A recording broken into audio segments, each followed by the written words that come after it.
when I read the script and started talking about it with friends, they sort of immediately put me on notice that I was on sacred ground here, and it was up to me to, or that it was up to me to not screw it all up, I guess. So I knew it was going to be a challenge, but as is sort of any movie that is a remake of something that people really enjoyed, you're walking a very fine line, and you have to, pay homage and tribute to on one side, and then try to reinvent and rediscover it on the other. So it wasn't easy, but I think we did it. It was intense. I mean, I did about 6 weeks of Navy SEAL training. So there was a lot of physical fitness component involved, and then about a week of Marine boot camp with the rest of the cast, and a week of football training. So I was about as tough as I'm ever going to get over those 2 months. What was the choreography like for the fight scenes that you had to do? They were pretty intricate. Our filmmaker Dan Bradley, he's pretty much the best in the business when it comes to capturing action, and made a name for himself in second unit action direction. So the fact that this was his first film was really exciting to the idea that he was going to be in control of everything. So he's created devices and techniques in which to capture different movements so that you get this really visceral impact that kind of keeps you on the edge of your seat and makes you hold your breath in moments. So there was a lot of training and a lot of long days, but I think it really paid off in the final product. Well, there were random scenes. Sometimes I got injured. Once in the reshoots, I put my arm through a board, and then I got 2 stitches in my head in one of the scenes. So, I definitely have my battle wounds from this movie, but I don't know, girls think scars are cool, right?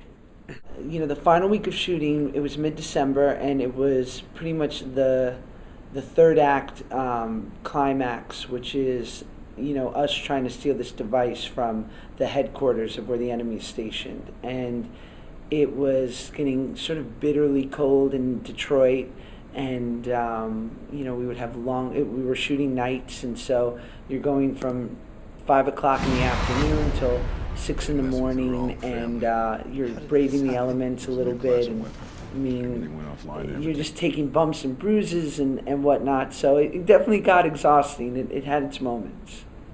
What was it like working with the rest of the cast? Was there anybody you learned a lot from?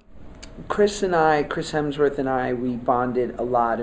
Especially because he was getting in shape for Thor, and I was staying in shape for the movie. So we were kind of gym rat muscle heads bonding over protein shakes. But he came to work every day just wanting to do his best and give give everything to the performance and to making the movie as good as he could. And that immediately, gains my respect. And the fact that I just liked him as a dude was even better.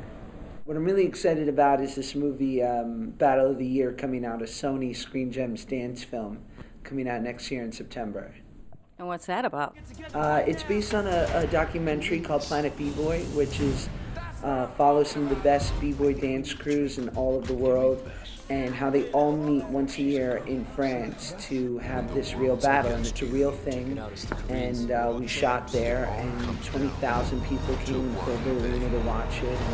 And we have some of the best dancers in the world in the film, so I'm sort of honored to be part of the process. Well, I grew up going to performing arts high school, so if you ballet and jazz and all that stuff, I'm not great, but I definitely have a bit of an education, and I got some natural moves. I'll bet you do, especially after seeing Red Dawn. How do you think the choreography that you learned doing dance helped you with the choreography and the fight scenes that you did in Red Dawn?